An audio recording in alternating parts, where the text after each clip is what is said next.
ना रिलेशंस पढ़ने से पहले हम लोग को पढ़ना पड़ेगा ऑर्डर पेयर क्या होता है। ऑर्डर पेयर के बाद कार्टेशियन प्रोडक्ट कैसे निकालते हैं दो एलिमेंट्स का। कार्टेशियन प्रोडक्ट के बाद डोमेन, रेंज, कोडोमेन, ये सब हम लोग को अच्छे से पढ़ना पड़ेगा। ठीक है, तो हम लोग स्टार्ट कर रहे हैं टॉपिक हमारा रिलेशंस, बट उससे पहले रिलेशंस पढ़ने से पहले हम लोग को पढ़ना पड़ेगा ऑर्डर पेयर। चैप्टर का नाम भले ही रिलेशन स्टार्ट हो रहा है, बट हम लोग को उससे पहले कुछ कॉन्सेप्ट पढ़ना पड़ेगा कि ऑर्डर पेयर क्या होता है, कार्टेशियन प्रोडक्ट क्या होता है, फिर जाके हम लोग को रिलेशंस पढ़ना पड़ेगा। तो सबसे पहले बात करेंगे हम लोग यहाँ पे ऑर्डर पेयर का। Hello sir. हाँ बोलो। सर एक्सरसाइज 5.1 में जो क्वेश्चन नंबर 15 है ना, हाँ, उस उसमें हम लोगों को फिगर भी ड्रॉ करना है। फिगर ड्रॉ करोगे ना तो it will be better for you to get the answer. Okay sir. It's for our convenience, अब आपके फायदे के लिए है वो। ठीक है, मेरे को लगता है फिगर ड्रॉ करना is better to get the perfect answer. Orally नहीं आएगा ना, अगर आपको ओरली आता है तो इट्स सुपर, बट मेरे को लगता है फिगर ड्रॉ करना इज बेटर। ठीक है, ओके सर। तो इट्स फिगर कैसे, जैसे कल मैंने नंबर लाइन बनाया था ना वैसे बनाना है और कुछ नहीं बनाना है, जैसे मैंने कल बनाया था। Hardly it will take 1 minute, but 100% sure answer right आएगा। ठीक है, नहीं बनाए तो भी चलता है, बट मेरे को लगता है कि बनाना चाहिए, इट्स बेटर फॉर यू। तो हम लोग स्टार्ट करेंगे आज का लेक्चर। मैंने पहले बताया चैप्टर हम लोग रिलेशन स्टार्ट कर रहे हैं, बट रिलेशन पढ़ने से पहले हम लोग कुछ डेफिनेशंस पढ़ने पड़ेंगे। The very first definition is order pair. Order pair हमने पढ़ा है। ऑर्डर पेयर पहले भी हम लोग कोऑर्डिनेट्स कैसे रिप्रेजेंट करते हैं, 1,2, 2,1। तो वहां पे जो 1,2 में जो 1 है वो एक्स एक्सिस पे आता है और 2 जो है वाई एक्सिस पे आता है। तो यहाँ पे ऑर्डर भी बहुत ज्यादा इंपॉर्टेंट है। जो फर्स्ट एलिमेंट है वो एक्स है और जो दूसरा एलिमेंट है वाई है। So order pair is nothing but X comma Y. ठीक है, ऑर्डर पेयर क्या होता है, X comma Y. So pair of numbers, a pair bracket में आएगा A comma B, a pair of numbers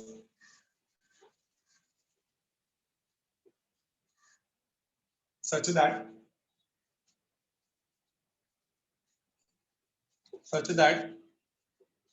the order in which the number appear, the order in which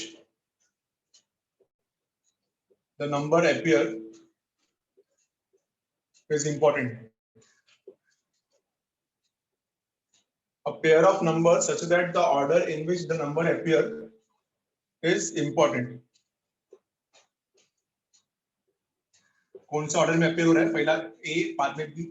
यहाँ पे first component ए कहलाएगा, second component B कहलाएगा।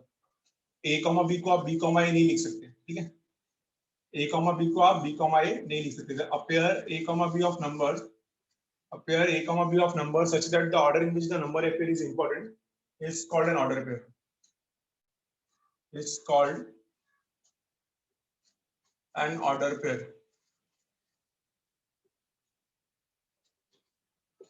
Is called an order pair. ठीक है, तो हम लोग को बहुत अच्छे समझना है कि order pair A comma B और बी कॉमा ए दोनों अलग अलग है। ऑर्डर पेयर कौन कौन सा, order pair A comma B and b comma a are two different order pairs, क्योंकि यहाँ पे नंबर पेयर अलग अलग है। यहाँ पे फर्स्ट एलिमेंट ए है, यहाँ पे फर्स्ट एलिमेंट बी है, यहाँ पे सेकंड एलिमेंट बी है, यहाँ पे सेकंड एलिमेंट ए है। तो यहाँ पे बहुत जरूरी है कि पहला एलिमेंट कौन सा और दूसरा एलिमेंट कौन सा है, उसके हिसाब से करना है हम लोग को। ठीक है, तो अब a pair a comma b of numbers such that the order in which the number appear is important is called an order pair. a comma b और b comma a दोनों ऑर्डर पेयर अलग अलग है। ठीक है, in order pair a comma b, in order pair a comma b, in order pair a comma b, a जो है वो हमारा फर्स्ट कंपोनेंट कहलाएगा और b हमारा सेकंड कंपोनेंट कहलाएगा। a is called the first component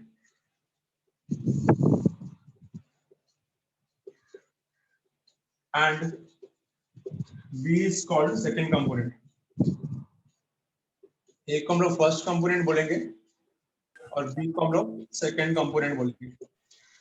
a is the first component and b is the second component. So in order pair a comma b, a is called first component and b is called second component. ठीक है, ये अच्छे से आ रहा ना। तो order pair हमारा सबसे पहला डेफिनेशन आज का, a pair of numbers such that the number A pair A comma B of numbers such that the order in which the number appear is important is called an order pair. Order pair A comma B and B comma A are two different order pairs. ठीक है? In order pair A comma B, A is the first component and B is the second component. A is the first component and B is the second component. ठीक है? Now moving on, कुछ important note है यहाँ पे, ध्यान देते अच्छे से. क्या देख रहे हैं हम लोग यहाँ पे ऑर्डर पेयर में? सबसे पहला कि A comma B, कि A comma B और ये C comma D, ये दोनों ऑर्डर पेयर तभी इक्वल होंगे जब इसका फर्स्ट कंपोनेंट इसके फर्स्ट कंपोनेंट से इक्वल होगा और इसका सेकंड कंपोनेंट इसके सेकंड कंपोनेंट से इक्वल होगा. So A comma B is equal to C comma D if and only if A is equal to C, if and only if A is equal to C and B is equal to D. ठीक है? ये A comma B और C comma D तभी equal होगा जब A C से equal होगा और B D से इक्वल होगा. ठीक है? Second one, A comma B और B comma A ये तो इक्वल नहीं होता, you all know that. अभी हम लोगों ने ऊपर पढ़ा कि A comma B और B comma A order pair अलग अलग है, तो ये दोनों तभी इक्वल होगा if and only if A and B are equal. If and only if A is equal to B. If and only if A is equal to B. The first definition relation chapter का order pair. अच्छे से read करो, कुछ doubt है तो please पूछो. A comma B और C comma D order pair तभी इक्वल होगा when A is equal to C, when first component is equal to first component and second component is equal to second component. If you want to make A comma B and B comma A equal, then we have to show that A and B both are same. So this can only be happen if both the numbers are same. 3 3 3 3 तभी जाके होगा possible. Both the numbers are replica of each other, duplicate of each other. ठीक है? So this is the first definition of the chapter called as order pair. I hope it is clear to everyone. Understood? आया ना? समझे सबको? Yes, sir. Yes, sir. Order पे मतलब क्या? Simple हम लोग जो पेयरिंग्स में नंबर बनाते हैं वही, बट यहाँ पे बहुत इंपॉर्टेंट है कि फर्स्ट एलिमेंट जो रहेगा उसको फर्स्ट कंपोनेंट बोलेंगे और जो सेकंड एलिमेंट रहेगा उसको क्या बोलेंगे? Second component. फर्स्ट कंपोनेंट और सेकंड कंपोनेंट ये दो तभी इक्वल रहेंगे जब first is equal to first and second is equal to second. ठीक है? A is equal to C and B is equal to D. ठीक है? स्क्रीनशॉट ले लो इसका फटाफट. I will move to the second definition. Order pair हो गया. Now second definition is Cartesian product of two sets. ये दोनों होने के बाद ही रिलेशंस के डेफिनेशन पे जा सकते हैं हम लोग. तो ऑर्डर पेयर हो गया, इसका स्क्रीनशॉट ले लो फटाफट. Done sir. Now second definition रहेगा हमारा. देखो मैं पहले पूछ रहा था तो आपने बोला डन. किसी और से ले लो जिसने दिया रहेगा स्क्रीनशॉट. प्लीज नोट मत करो, स्क्रीनशॉट लेके बाद में लिखो. Now the next definition is Cartesian product of two sets. ये बहुत इंपॉर्टेंट टॉपिक है, इसके ऊपर बहुत समझ भी आएंगे. Cartesian product of two sets. Cartesian product of two sets.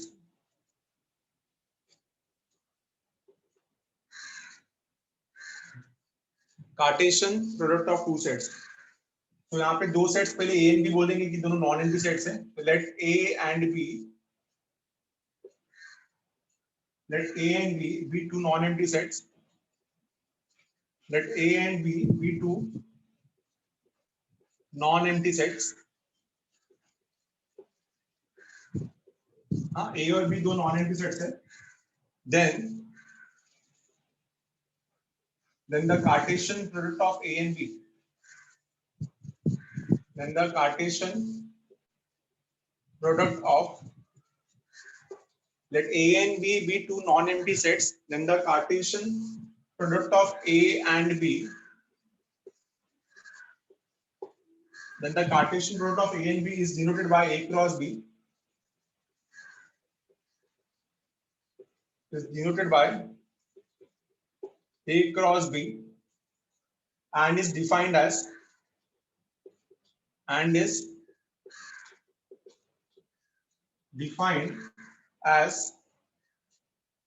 set of all order pair. And is defined as set of all order pairs of A and B. Set of all order pairs A comma B such that A belongs to set A and B belongs to set B. ठीक है, इस तरीके से होगा. तो Cartesian product of two sets, तो Cartesian product of two sets का होगा let A and B be two non-empty sets. सबसे पहले A and B दोनों खाली नहीं होने चाहिए. तो Cartesian product of A and B को हम लोग रिप्रेजेंट कैसे करते हैं? Is denoted by A cross B. Cartesian product of A and B is denoted as A cross B. ऐसा डिनोट करते हैं इसको. Cartesian product of A and B is denoted by A cross B and is defined as set of all order pair A comma B such that the first element belong to set A and second element belong to set B. तो time लगेगा समझाने में, पहले भी एक example लेना पड़ेगा मुझे. ठीक है, ठीक है. तो ये हो गया हमारा डेफिनेशन. अब एक एग्जांपल लेके देखते हैं. ठीक है, तो हम लोग कैसे लिखेंगे A क्रॉस B को सेट बिल्डर फॉर्म में. A cross B is actually A comma B set of all order pair. Set of all order pair. Cartesian product is a set of all order pair. Set of all order pair such that the first element belong to set A and the second element belong to set B. First element belong to set A and second element belong to set B. So Cartesian product of two sets A and B is given as A cross B. Is a set of all order pair. Is a set of all order pair such that A belongs to set A and B belongs to set B. A belongs to set A and B belongs to set B. Let us take one example to understand this. एक example लेते हैं. Very first example. अगर मान लो कि A के पास दो element है 1 2. A के पास दो एलिमेंट है 1 2 और B के पास तीन एलिमेंट है A B C. ठीक है, A के पास दो एलिमेंट है 1 2 और B के पास तीन एलिमेंट है A B C. तो A क्रॉस B क्या रहेगा? बना ऑर्डर पेयर. फर्स्ट देखो ऑर्डर पेयर कैसे A कॉमा B बनाना है, जिसमें से जो पहला एलिमेंट है वो सेट A को बिलोंग करना चाहिए और जो दूसरा एलिमेंट है वो सेट B को बिलोंग करना चाहिए. तो ऑर्डर पेयर बनाओ. पहले 1 ले लेते हैं. तो कैसे बनेगा? 1 कॉमा A 1 कॉमा A. फिर कैसे बनेगा? 1 कॉमा B. फिर कैसे बनेगा? 1 कॉमा C.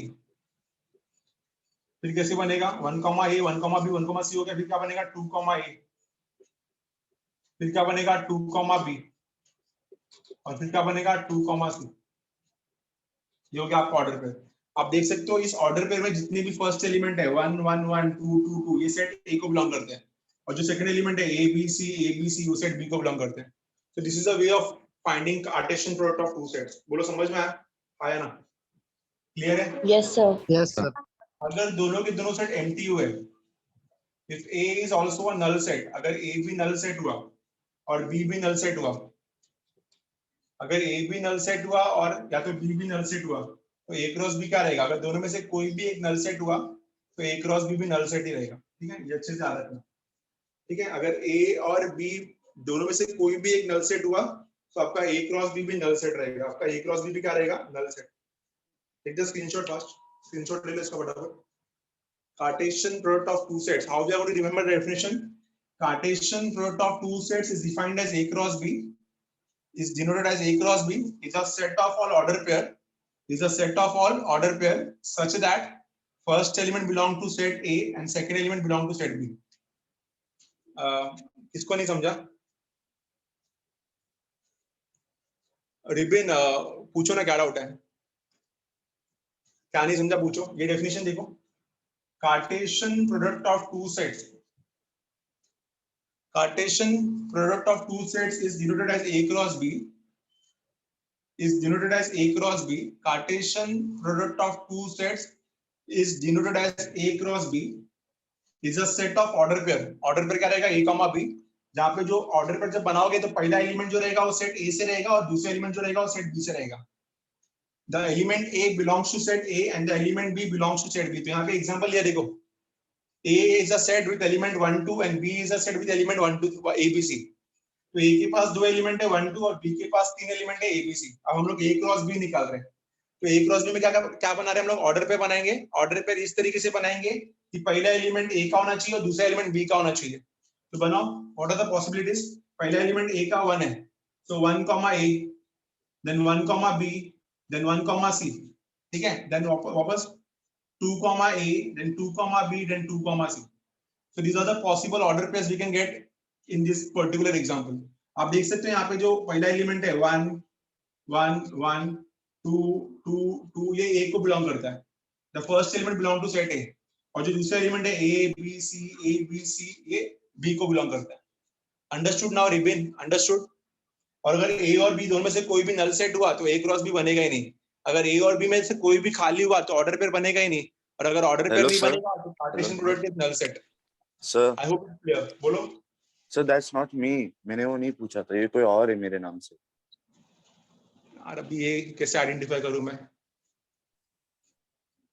ये सर नहीं कर सकते डुप्लीकेट. ठीक है, सॉरी. चलो आगे चलते हैं. तो आई होप कि Cartesian product of two sets clear हो गया, ऑर्डर पेयर क्लियर हो गया. आगे मूव करते हैं. इसका स्क्रीनशॉट ले लो.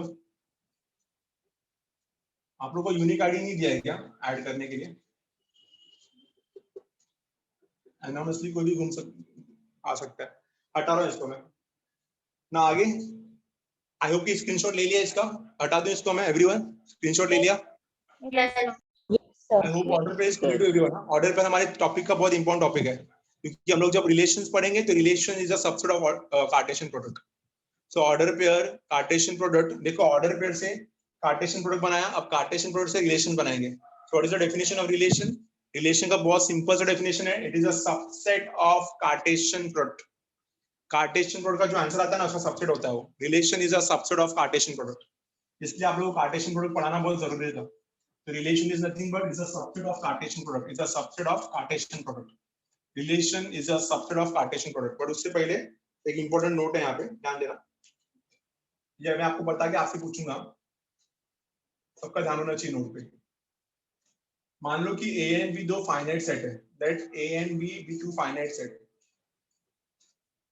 A and B be any two finite set. Let A and B be any finite set with number of elements in A is equal to M and number of elements in B is equal to N. Number of elements in A M है और number of elements in B N है. ठीक है, इसके पास M elements है, इसके पास N elements है. क्या कर रहे हैं हम लोग सर? काउंट कर रहे हैं. ठीक है, कार्डिनलिटी बोलते हैं इसको. So let A and B be any finite set with number of elements in A is M and number of elements in B is N. ठीक है, then the number of elements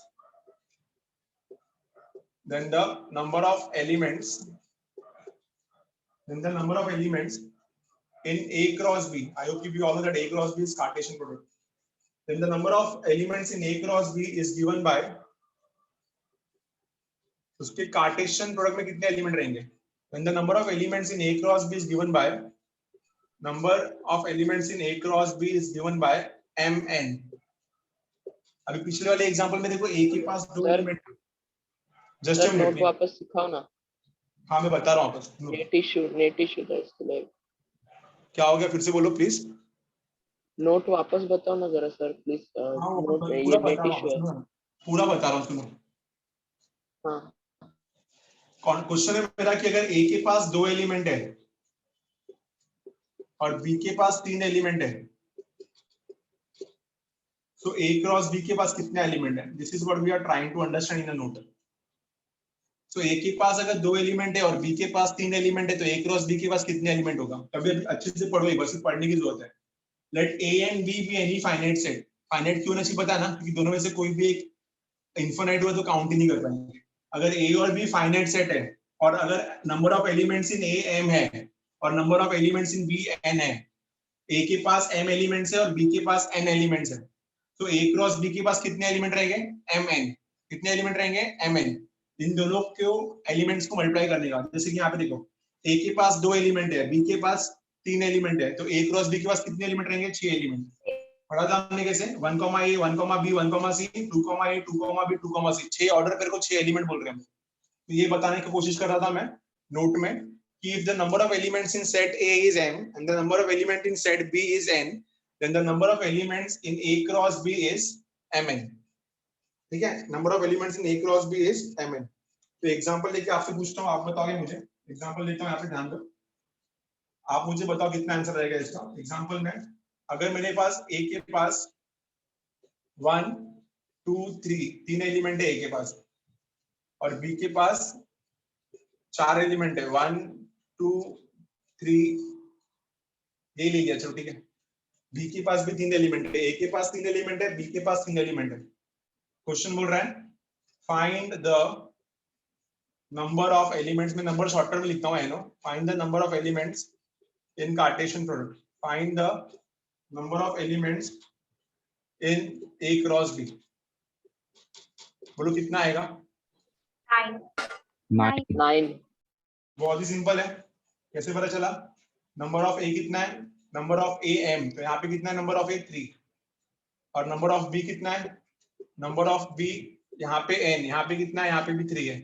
तो therefore उन्होंने पढ़ा था कि number of A cross B क्या रहेगा? mn, तो mn कितना हो जाएगा? ये 3 cross 3, and the answer is got as 9। Understood? समझ में आया शॉर्टकट? तो if Yes, set sir. if set A has m elements and set B has n elements, then the number of elements in A cross B is mn. Then the number of elements in A cross B is mn. Understood everyone? Clear? सबको समझा? Yes, sir. Yes, sir. Now आगे move करते हैं, ध्यान देना। इसको हटा रहा हूं मैं, टॉपिक इसका स्क्रीनशॉट ले लो फटाफट।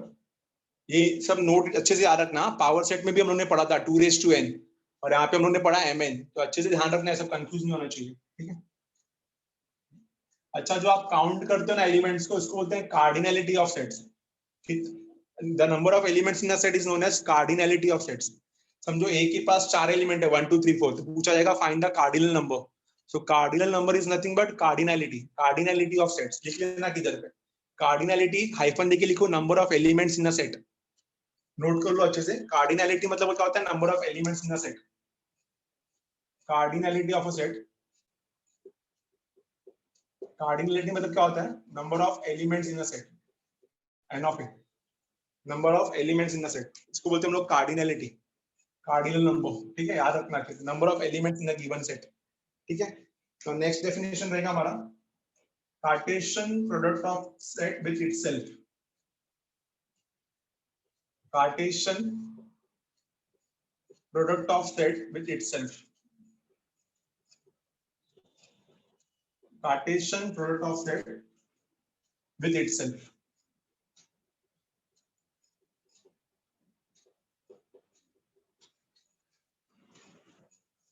क्या आएगा यहाँ पे, सब बताता हूँ, सुनो। Cartesian product of set with itself, ठीक है? एग्जाम्पल लेके बताना पड़ेगा, पहले कॉन्सेप्ट समझ लेते हैं। itself मतलब क्या? पहले a क्रॉस ए आएगा।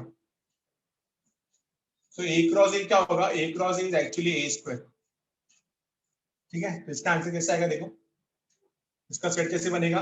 a, b is a set of order pair such that दोनों के दोनों एलिमेंट a और b, दोनों के दोनों एलिमेंट सेट a को बिलोंग करते हैं, क्योंकि इटसेल्फ है ना, खुद के साथ ही है।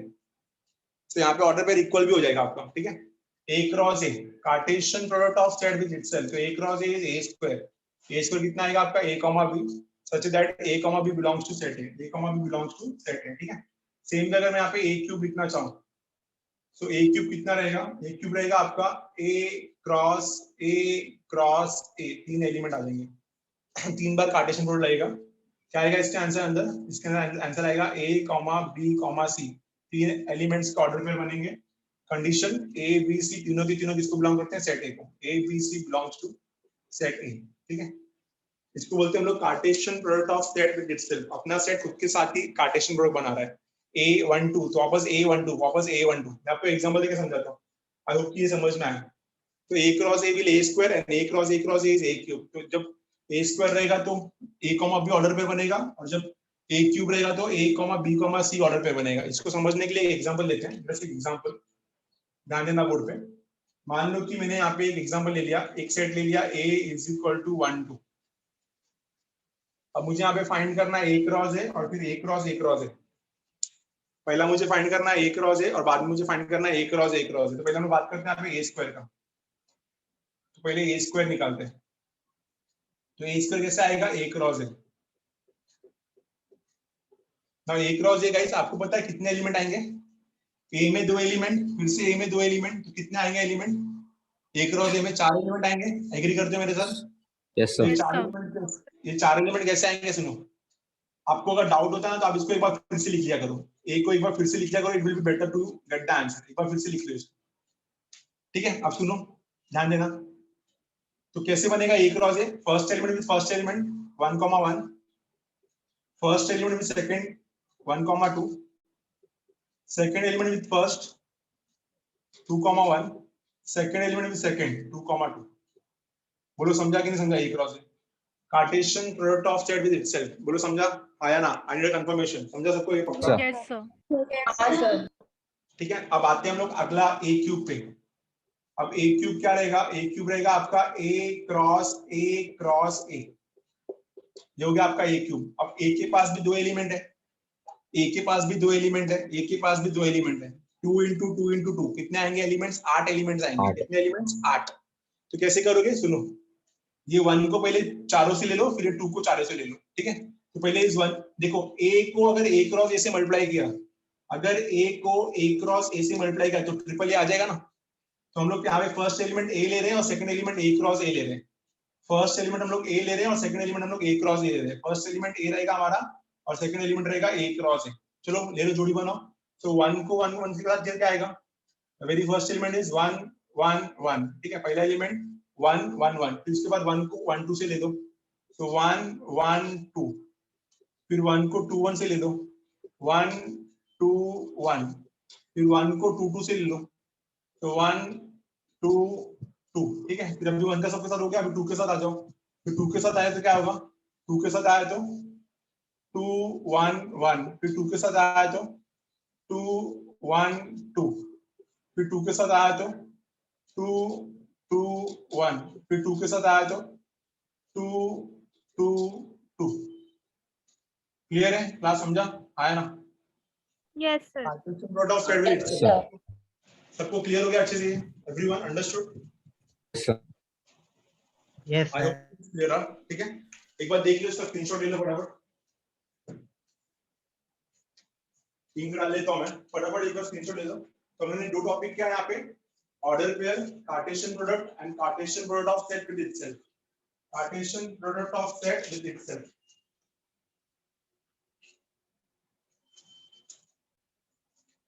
आगे आते हैं लोग डेफिनेशन ऑफ रिलेशंस में. Give me a minute.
Move करते हैं आगे. The new definition is relation. Relation के बाद पढ़ेंगे डोमेन, डोमेन के बाद पढ़ेंगे रेंज, रेंज के बाद पढ़ेंगे कोडोमेन. तो आते हैं न्यू टॉपिक पे. हमारा डेफिनेशन का नाम है रिलेशन.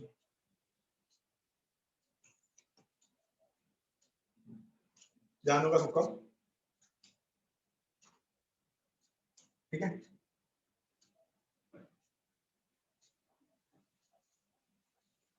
रिलेशन. तो रिलेशन का सिर्फ बहुत सारे डेफिनेशंस है, बट सबसे छोटा डेफिनेशन है रिलेशन का कि relation is a subset of Cartesian product. बहुत ही सिंपल है.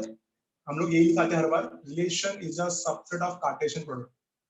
इसलिए हम लोगों ने कार्टेशियन प्रोडक्ट पढ़ा, इसलिए हम लोगों ने ऑर्डर पेयर पढ़ा कि रिलेशन जो है वो हमेशा क्या होता है? Is a subset of Cartesian product. Relation is a subset of Cartesian product.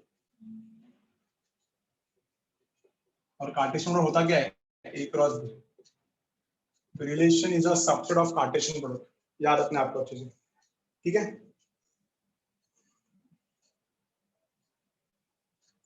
Relation दिया कैसे जाता है? A well-defined relation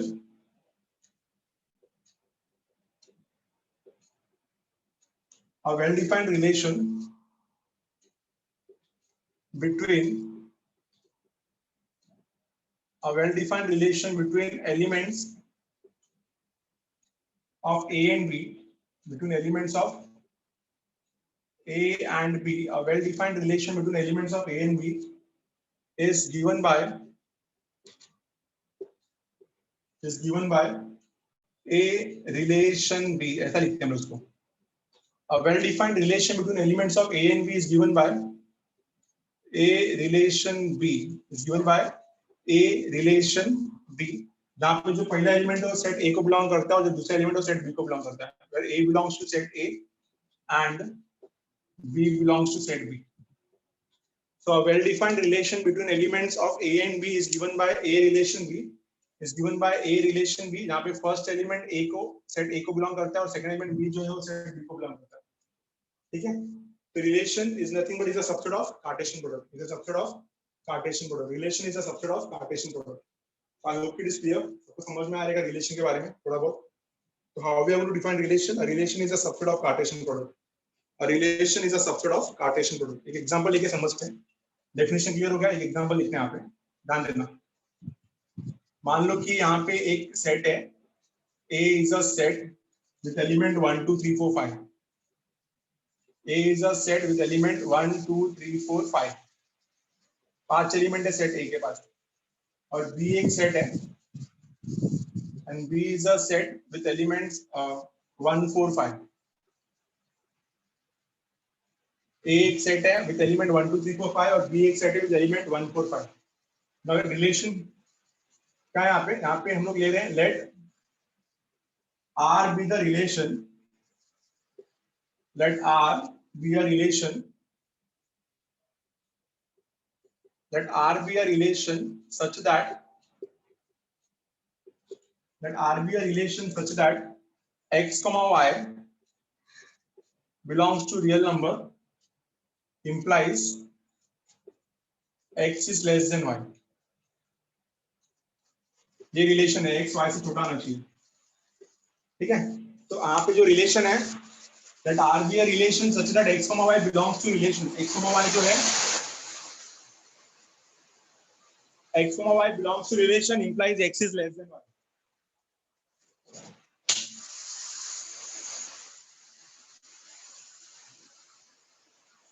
तो ये रिलेशन ध्यान देना आप लोगों को. यहाँ पे x is less than y ये समझ में आना चाहिए. तो जब भी हम लोग यहाँ पे एलिमेंट लिखेंगे तो हम लोग को ये लिखना चाहिए कि x y से छोटा होना चाहिए. ये रिलेशन में ये एलिमेंट आएगा. तो आंसर है वो कैसे आएगा? सबसे पहले ले लो यहाँ पे a का एलिमेंट क्या है. a के पास एलिमेंट है 1 2 3 4 5. ये हो गया a के पास एलिमेंट. और b के पास एलिमेंट क्या है? b के पास 3 एलिमेंट है. एक 1 एक 4 और एक 5. ठीक है. a के पास 5 एलिमेंट है. b के पास 3 एलिमेंट है. अब a क्रॉस b मत निकालो, डायरेक्टली रिलेशन निकालो. रिलेशन कैसे निकालेंगे हम लोग? कि जो एलिमेंट है x वो y से छोटा होना चाहिए. सुनना यहाँ पे ध्यान देना. x यहाँ पे सेट A को बिलोंग करेगा और y सेट B को बिलोंग करेगा. देखो यहाँ पे दिया x y. First element set A, second element set B. x belongs to set A, y belongs to set B. याद रखना ये. 1,1 आएगा क्या? ऑर्डर पे बनाना आता है ना आपको. इसके पास 5 एलिमेंट है, इसके पास 3 एलिमेंट है. ओवरऑल 15 एलिमेंट बनेंगे. बट उस 15 एलिमेंट वो कार्टेशियन प्रोडक्ट में बनेगा. वो जो 15 एलिमेंट है वो कार्टेशियन प्रोडक्ट में बनेगा.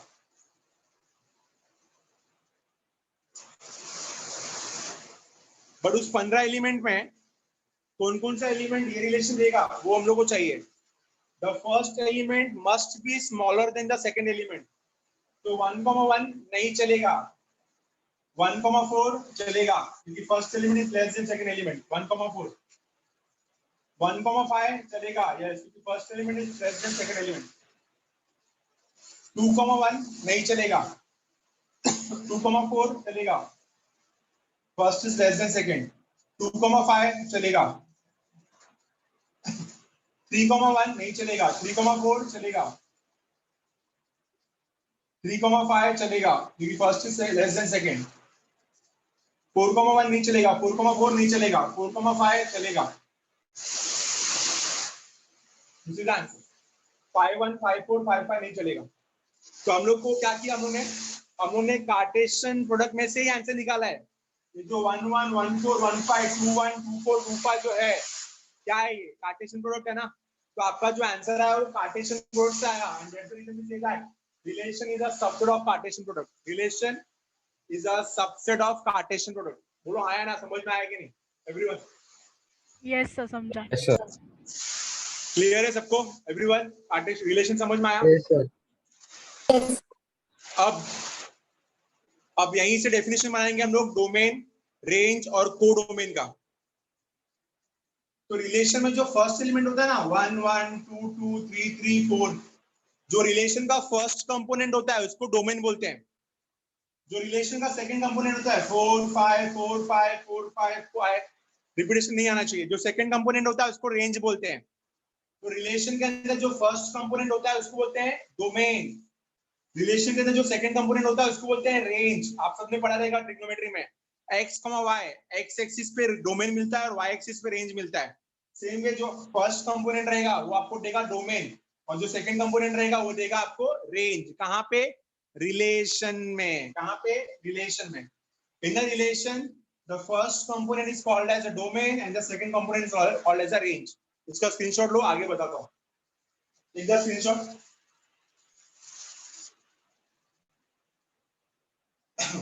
तो मूव करेंगे आगे के डेफिनेशन में, डोमेन, रेंज एंड कोडोमेन। इसको हटा रहा हूं मैं। डन। रिलेशन सबको समझा अच्छे से पक्का एवरीवन? Yes sir. आया ना? Yes sir. हाँ सर। Yes sir.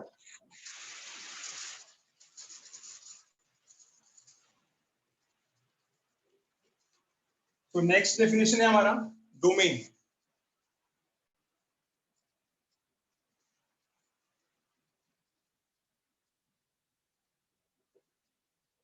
क्या होता है डोमेन, देखते हैं।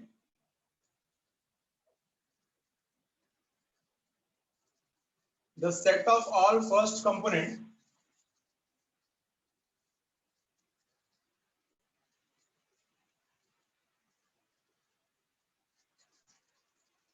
the set of all first components of the order pair, the set of all first components of the order pair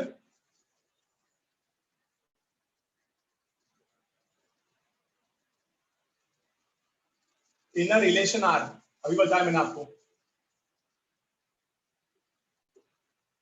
The set of all first component of the order pair in a relation R is called domain. This is called domain of relation R.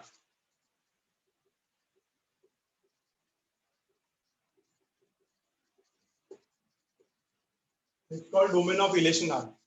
अभी बताया मैंने आपको, जो relation के अंदर जो order pair का पहला एलिमेंट रहेगा फर्स्ट कंपोनेंट, उसको बोलते हैं हम लोग the set of all first component of the order pair in the relation R is called domain of relation R. तो डोमेन ऑफ रिलेशन आर का सेट कैसे बनेगा? Domain of relation R is actually equal to is nothing but A. कहाँ पे? Where A comma B belongs to relation. Order pair must belongs to relation, उसका जो first component रहेगा उसको बोलते हैं domain. So domain in the relation R is a set of all first component. Is a set of all first component. Is a set of all first component. Condition applies. The order pair belongs to real number. Order pair belongs to real number. The set of all first component. Set of all first components को domain बोलते हैं। तो range किसको बोलेंगे? Set of all first components को अगर domain बोलते हैं तो range किसको बोलेंगे? तो range second component को बोलेंगे। Same definition. The set of all second component. The set of all second components of the relation R, the set of all second components of the order pair, the set of all second components of the order pairs in a relation R is called domain of relation, is called range of relation R. It's called range of relation R. ठीक है? The set of all second components of the order pair in a relation R is called range of relation R. तो इसका range का definition कैसा आएगा? Range of relation R is actually equal to second component. Second component कौन रहेगा इसमें? B. B such that A comma B belongs to real number. इस तरीके से आएगा आंसर. तो फर्स्ट कंपोनेंट जो होता है रिलेशन का उसको हम डोमेन बोलते हैं. सेकंड कंपोनेंट जो होता है उसको रिलेशन का रेंज बोलते हैं. आगे आएगा हमारा थर्ड डेफिनेशन कोडोमेन. कोडोमेन मतलब सेट बी को हम लोग कोडोमेन बोलते हैं. सेट बी के सब एलिमेंट्स को हम लोग कोडोमेन बोलते हैं. If R is a relation from A to B, if R is a relation from A to B, if R is a relation from A to B, then set B is called codomain. Then set B is called codomain of relation R. Then set B is called codomain of relation R. ठीक है. And range बहुत अच्छे से याद रखना, important है. That is, we can say that range जो रहता है हमेशा codomain से आता है. तो range is a subset of codomain. Range is a subset of codomain. एक बार पढ़ के लो ये अच्छे से. Domain, range and codomain. Domain जो होता है वो रिलेशन के ऑर्डर पेयर का फर्स्ट कंपोनेंट होता है. रेंज जो होता है वो रिलेशन के सेकंड रिलेशन के ऑर्डर पेयर का सेकंड कंपोनेंट होता है. और कोडोमेन आपका सेट बी होता है. सेट बी को कोडोमेन बोलते हैं. और जो रेंज निकलता है हमेशा कोडोमेन से निकलेगा, इसलिए हम लोग बोलते हैं range is a subset of codomain. Range is a subset of codomain. Range is a subset of codomain.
चले आगे. डन, क्लियर, समझा सबको?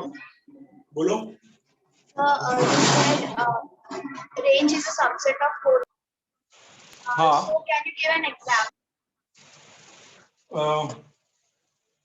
एग्जाम्पल चाहिए? ठीक है, बता दो. सिंपल से आंसर देखो ना. A comma B. आपको पता है ये A कहाँ से किसको बिलोंग करता है? Come to Cartesian product. ये A किसको बिलोंग करता है? बोलो सेट A को. यस और नो? इतने याद है ना? A belongs to set A. हाँ या ना? Yes. B किसको बिलोंग करता है? सेट B को. हाँ या ना? Yeah. बस इधर देखो फिर रेंज क्या है? B. तो B कहाँ से आएगा? सेट B से आएगा ना. सेट B कोडोमेन है और B रेंज है. तो B का आंसर सेट B से आ रहा है. तो range comes from set B. तो range appears from set B. तो range is a subset of codomain. समझा? Because B is a range and set B is a codomain. तो range का answer हमेशा सेट B में से आएगा और सेट B को कोडोमेन बोलते हैं और रेंज को B बोलते हैं. तो B हमेशा सेट B से मिलेगा हम लोग को. And that's the reason we say that range is a subset of codomain. मैं आपको एग्जांपल बताता हूं, टेंशन मत लो. ठीक है, अभी पीछे उन्होंने एक सम किया था, वो उसका एग्जांपल. क्लियर है? ये समझा अच्छे से? पक्का? एक काम करता हूं मैं, एक वेन डायग्राम फिर से बना के ना आप लोग को डोमेन, रेंज और कोडोमेन बताता हूं. पीछे जो एग्जांपल देता वही करते हैं, ध्यान देना. एक सेट था A के पास एलिमेंट क्या था? 1 2 3 4. एक छोटा सा एग्जांपल ले रहा हूं. और B के पास एलिमेंट था 2 4 और 5. A is relation B such that x is less than y. ये रिलेशन मान लो. ठीक है, A relation B x is less than y. तो रिलेशन में क्या क्या एलिमेंट्स आएंगे? x less than y होना चाहिए. अच्छा चलो हम लोग ने x लेस देन y किया है, अब ये x ग्रेटर देन y करते हैं, ठीक है। x लेस देन y हम लोग ने किया ना, अब हम लोग x ग्रेटर देन y करते हैं। A relation B such that x comma y belongs to relation implies x greater than y, implies x greater than y, ठीक है।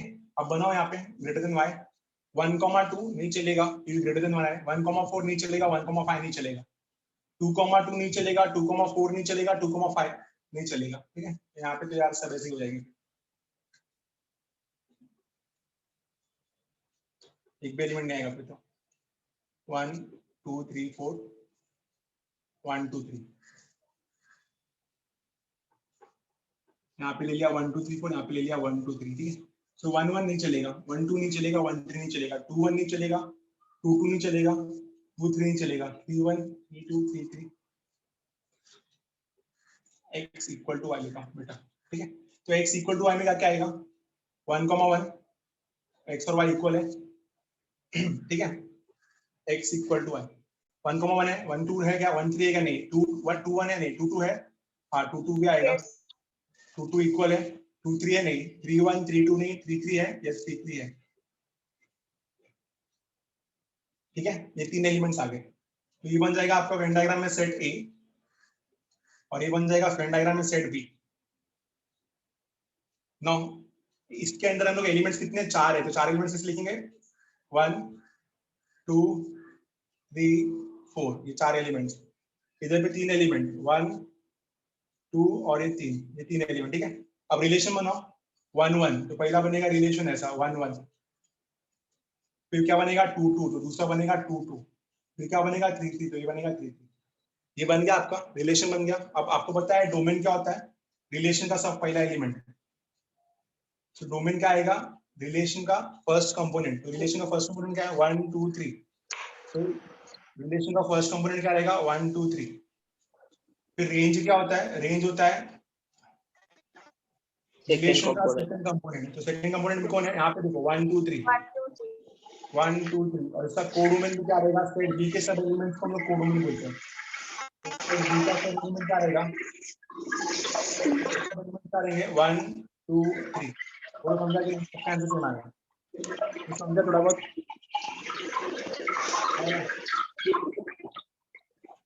एवरीवन अंडरस्टूड, हाँ या ना, प्लीज कंफर्म, समझा थोड़ा बहुत समझा, yes sir, Yes, sir. Yes sir, किसी को माइक का अनम्यूट है प्लीज म्यूट करो, मैम प्लीज माइक अनम्यूट करो, म्यूट कर सकता है,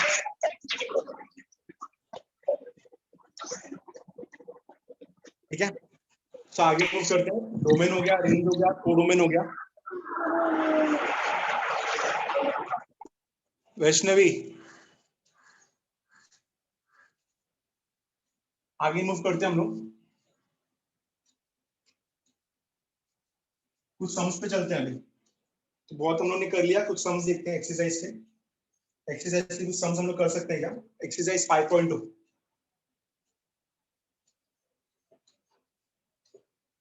exercise 5.2, find the values of x and y, very first sum क्या दिया आपको, x minus 1 y plus 4 is equal to 1 2, x minus 1 y plus 4 is equal to 1 2, find the values of x and y, ये दोनों equal है, so by definition of order pair अगर ये दोनों equal है, शॉर्ट टर्म लिख रहा हूँ, by definition of order pair, दो ऑर्डर पेयर तभी इक्वल होता है जब फर्स्ट के साथ इक्वल हो और सेकंड के साथ इक्वल हो, so by definition of order pair x minus 1 is actually equal to 1 and दूसरा y plus 4 is actually equal to 2. So by definition of order pair x minus 1 is equal to 1 and y plus 4 is equal to 2.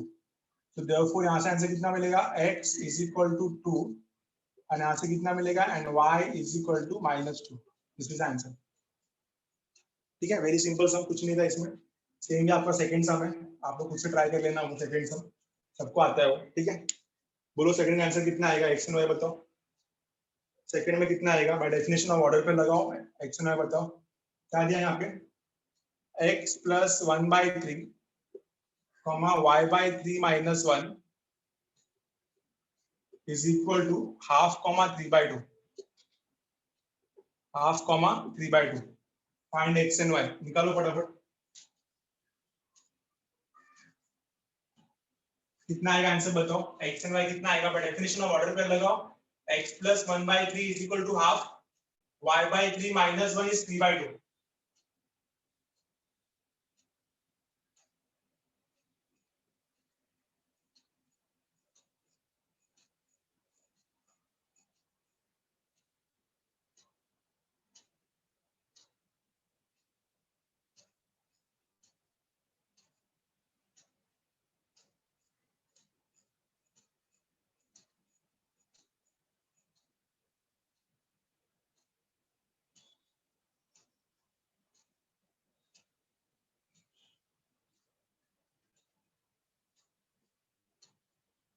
कितना है answer x और Y का?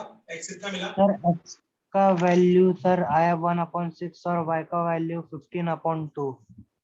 Perfect, right ही रहेगा किया है तो, ठीक है, सबको आता है ये। So by order pair we got the answer as by definition of order pair we can say that x plus 1/3 is half and y/3 minus 1 is 3/2।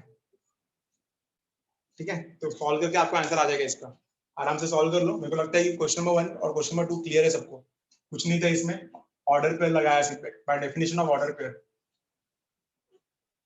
जो ऑर्डर पे तभी इक्वल होता है जब उसका फर्स्ट कंपोनेंट फर्स्ट के साथ equal हो और सेकंड कंपोनेंट सेकंड के साथ इक्वल हो। ठीक है, नाउ थर्ड सम पे आते हैं,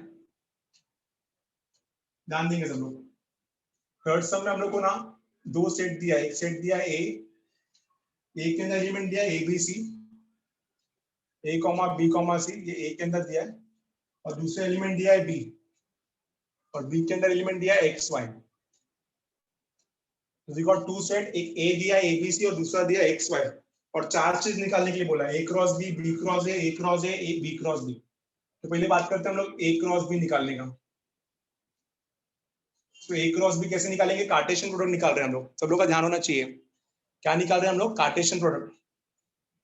तो फर्स्ट जोड़ी बनाते हैं यहाँ पे, तीन एलिमेंट दो एलिमेंट, कितने बनेंगे यहाँ पे? 6 एलिमेंट बनेंगे। बनाओ, पहला क्या बनेगा? ए कॉमा एक्स, दूसरा ए कॉमा वाई, फिर उसके बाद बी कॉमा एक्स, फिर बी कॉमा वाई, फिर तीसरा सी कॉमा एक्स, फिर C comma Y.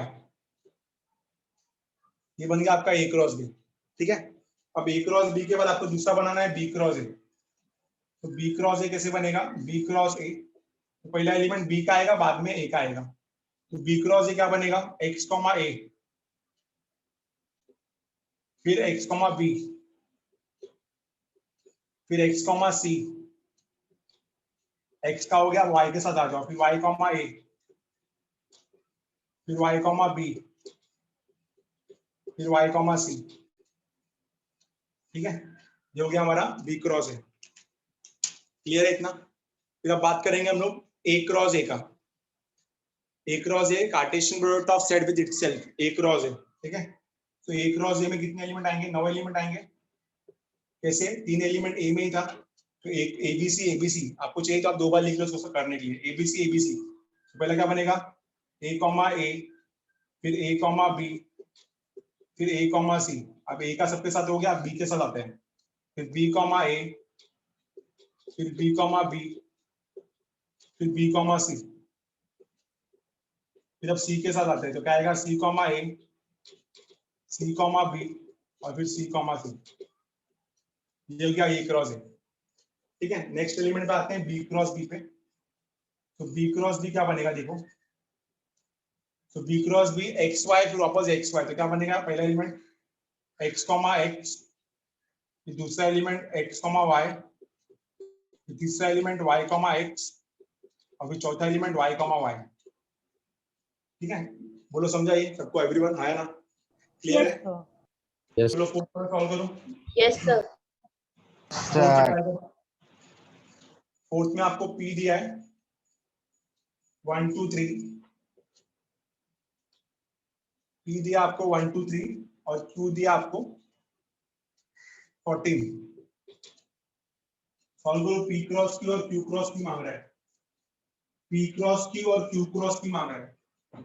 Give a try. P cross Q चाहिए इसको और Q क्रॉस P चाहिए। तो पहले P क्रॉस Q निकालो और बाद में Q क्रॉस P निकालो। P आपको दिया है 1 2 3 और Q 14 दिया है। 14 है कि 1 का मुझे पता नहीं, मेरे टेक्स्ट बुक में तो 14 दिख रहा है। तो P 1 2 3 और Q 14।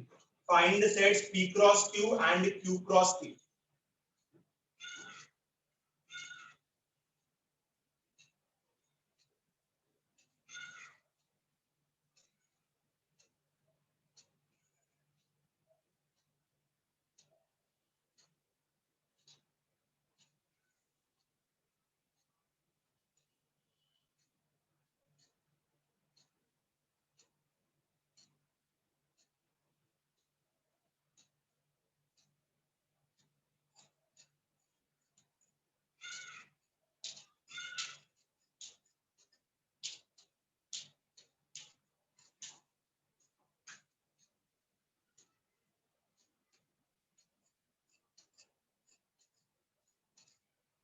Find P cross Q and Q cross P. हो गया रहेगा ना, इजी एकदम।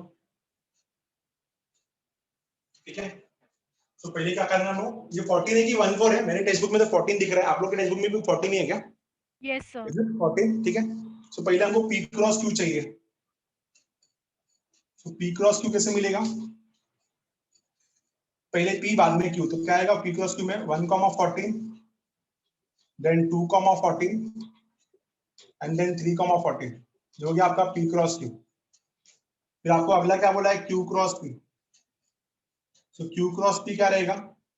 Q क्रॉस P रहेगा 14 1 then 14 2 and then finally 14 3। Clear है क्लास? बोलो समझा कि नहीं समझा? आया ना? यस आज सर। का टॉपिक समझ में आया जो भी सब पढ़ा है मैंने, एवरीवन?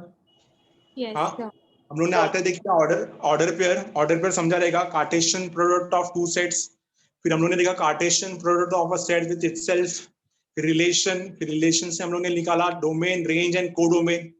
आई होप कि इतना क्लियर है सबको, इज कंफर्म, समझ में आया? Yes sir. Yes, sir. कुछ पूछना है किसी को? Yes. कुछ पूछना है किसी को आज के लेक्चर के No, रिगार्डिंग? sir. कुछ डाउट है? सो अगले लेक्चर में हम लोग क्या करेंगे, बाइनरी रिलेशन क्या होता है वो पढ़ेंगे हम लोग, और उसके बाद पढ़ेंगे कि टाइप्स ऑफ रिलेशन में सिमेट्रिक रिलेशन क्या होता है, रिफ्लेक्सिव क्या होता है, ट्रांसिटिविटी क्या होता है। तो कल के लेक्चर में या अगले लेक्चर में हम लोग ये दोनों टॉपिक करने के बाद binary relation with a set, types of relation में रिफ्लेक्सिव रिलेशन क्या होता है, सिमेट्रिक क्या होता है, देन ट्रांसिटिव क्या होता है, ये पढ़ेंगे। और उसके बाद हम लोग आगे की एक्सरसाइज 5.2 का क्वेश्चन सॉल्व करेंगे। एक्सरसाइज 5.2 में सबसे ज्यादा इंपॉर्टेंट है आपका क्वेश्चन नंबर 8। हम लोगों ने 4 क्वेश्चन कर लिया है, नेक्स्ट लेक्चर में शायद हम लोग क्वेश्चन नंबर 8 स्टार्ट करें, ठीक है? तो मिलते हैं नेक्स्ट लेक्चर में गाइस। प्लीज इसका डेफिनेशन सब अच्छे से लिख लेना। Order pair, Cartesian product of a set with itself, relation, domain, range, codomain, ये सब बहुत काम में आएगा अगले चैप्टर फंक्शंस में, ठीक है? मिलते हैं नेक्स्ट लेक्चर में। Till then thank you everyone, bye bye. Thank you. Bye, sir. Bye, sir.